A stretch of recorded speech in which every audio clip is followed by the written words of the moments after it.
सो आप लोग यहाँ पर क्यों आए हैं गाइस? मोटिवेशन पाने ना।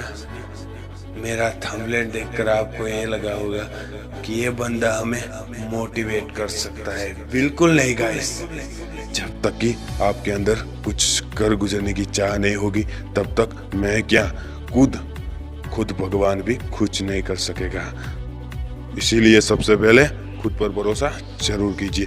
तो ज़्यादा समय ना लेते हुए इन स्टोरीज को आपके साथ में शेयर करता हूँ, जिससे कि आप लोगों को अधिक मोटिवेशन मिल सकेगा।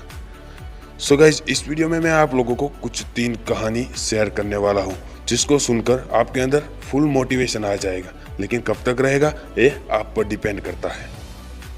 हमारी पहली स्टोरी है गाइज, हार गया लेकिन खुद से जीत गया।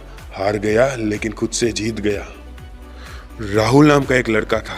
उसको दौड़ने का बहुत ही शौक था। वह कई मैराथन में हिस्सा ले चुका था, लेकिन किसी भी रेस को पूरा कभी भी नहीं कर पाया था। एक दिन उसने ठान लिया कि चाहे कुछ भी हो जाए पर वह रेस पूरी जरूर करेगा। अब रेस शुरू हो चुकी थी।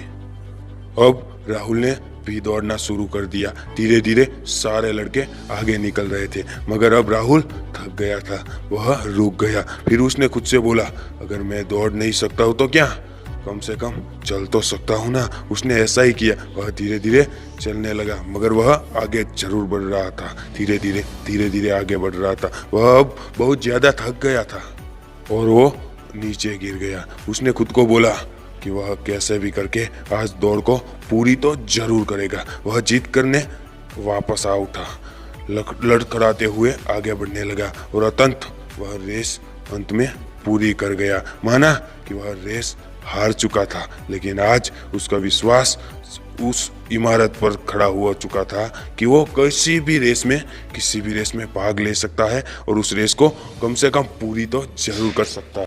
वो अपनी पूरी लाइफ में रेस को कभी भी पूरा नहीं कर पाया था। वह जमीन पर पड़ा हुआ था क्योंकि उसके पैरों की मांसपेशियां बहुत ही खिंचाव हो चुका था और बहुत ही तनाव आ चुका था, क्योंकि वो बहुत ही फिर भी खुश था, क्योंकि वह आज हारा नहीं बल्कि जीत चुका था। वह आज रेस हार के भी जीत चुका था।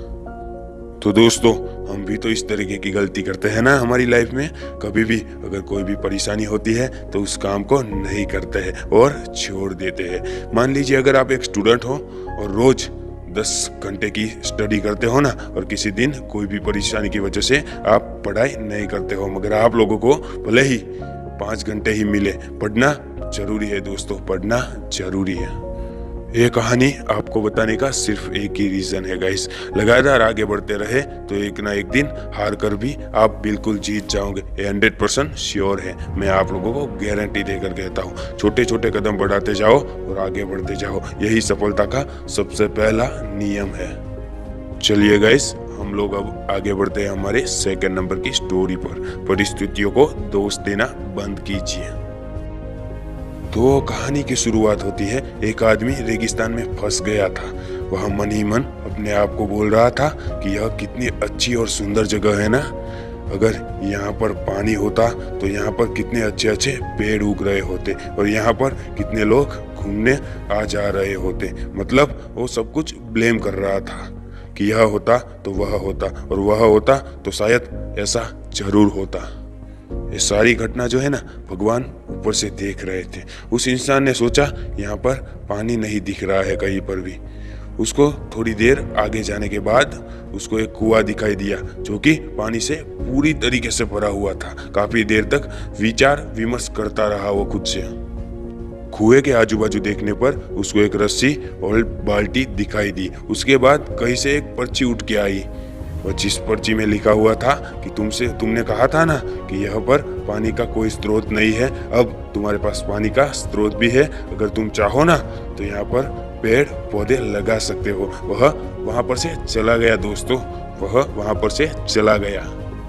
दोस्तों, वैसे तो कहानी सिर्फ 30 या 45 सेकंड का ही थी, लेकिन कहानी बहुत ही बड़ी जिंदगी की सीख देकर जाती है दोस्तों। अगर आप परिस्थितियों को दोष देना चाहते हो तो कोई दिक्कत नहीं है, लेकिन आप परिस्थितियों को दोष देते हो कि अगर यहाँ पर ऐसा हो और आपको वह सोर्सेस मिल जाए तो क्या आप उस परिस्थिति को बदल सकते हो? इस कहानी की तरह ही हमारे आसपास भी कई ऐसे लोग होते हैं जो कुछ लोग परिस्थितियों को दोष देना जानते हैं। अगर उसके पास उपयुक्त स्रोत हो ना तो वह परिस्थितियों को नहीं बदल सकते, सिर्फ वह ब्लेम करना जानते हैं कि लेकिन हमें ऐसा बिल्कुल ही नहीं करना चाहिए दोस्तों। वो लोग तो सिर्फ ब्लेम करना जानते हैं, हमें ऐसा बिल्कुल नहीं करना चाहिए। अगर आप लोग चाहते हो कि परिस्थितियां बदले और आपको अगर उसके लिए उपयुक्त साधन मिल जाए तो आप अपना एक परमानेंट योगदान दे ही सकते हैं। और मुझे पूरा भरोसा है कि अगर आपके साथ ऐसी कोई घटना घटित होती है तो आप अपना योगदान जरूर देंगे, आपका योगदान जरूर देंगे। अगर गाइस आप लोग इस वीडियो में यहाँ तक पहुँच ही गए हो तो प्लीज़ इस वीडियो को एक लाइक ज़रूर कर दीजिए, क्योंकि आपके एक लाइक से आपको तो कोई फ़र्क नहीं पड़ेगा, लेकिन मुझे इतना मोटिवेशन मिलेगा आपके एक लाइक से गाइस कि मैं यहाँ पर आने वाले सभी वीडियोस देखने वाले लोगों को और से ज़्यादा मोटिवेशन वीडियो दे सकूँ। तो चलिए आगे बढ़ते हैं हमारी तीसरी कहानी की ओर, ईमानदारी का फल। काफ़ी वर्षों पहले की बात है।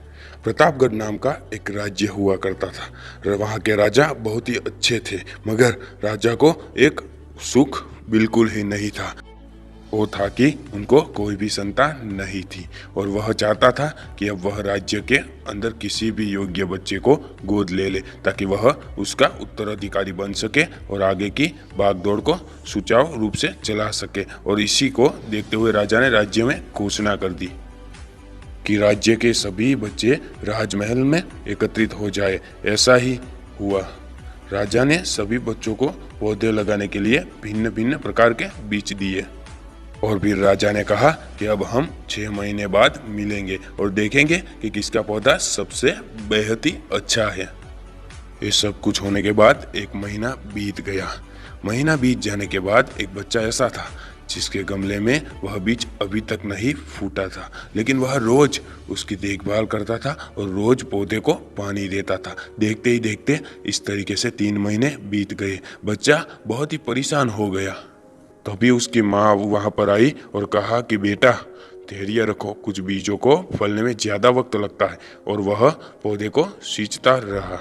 ऐसे करके 6 महीने हो चुके थे। 6 महीने हो जाने के बाद राजा के पास जाने का समय आ चुका था, लेकिन वह लड़का डरा हुआ था कि सभी बच्चों के गमलों में तो पौधे होंगे, उसका गमला खाली होगा। लेकिन वह बच्चा ईमानदार था और सारे बच्चे राजमहल में आ चुके थे।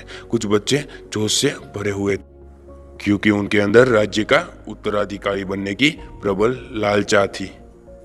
अब राजा ने आदेश दिया, सभी बच्चे अपने अपने गमले दिखाने लगे, मगर एक बच्चा सहमा हुआ था क्योंकि उसका गमला खाली था। तभी राजा की नज़र उस गमले पर गई। राजा ने पूछा, तुम्हारा गमला तो खाली है?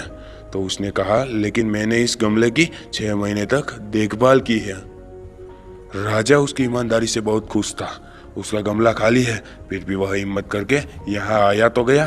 सभी बच्चों के गमले देखने के बाद राजा ने उस बच्चे को सभी के सामने बुलाया। बच्चा सहम गया और राजा ने वह गमला सभी को दिखाया।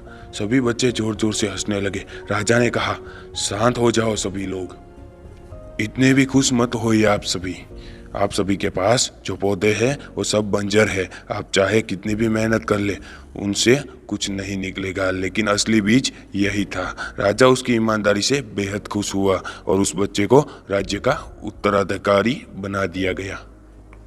लेकिन हमें इस कहानी से क्या सीखने को मिला है? मेरे हिसाब से अपने अंदर ईमानदारी का होना बहुत ही आवश्यक है। अगर हम खुद के साथ ईमानदार है तो जीवन में किसी न किसी पड़ाव को सफल जरूर कर पाएंगे, क्योंकि हमारे औकात हमें ही पता होती है। हमारी औकात खुद हमें ही पता होती है। हम खुद को पागल बनाकर खुद का ही नुकसान करते हैं। जी हाँ गाइस। सो फाइनली गाइस, मुझे उम्मीद होगी कि आप लोगों को हमारी ये मोटिवेशन स्टोरी बहुत ही अच्छी लगी होगी। अगर स्टोरी पसंद आई है तो प्लीज़ वीडियो को लाइक, शेयर और चैनल को सब्सक्राइब जरूर करते जाना। चलिए गाइस, मिलते हैं अगले एक और ऐसे ही न्यू मोटिवेशन स्टोरी लेकर।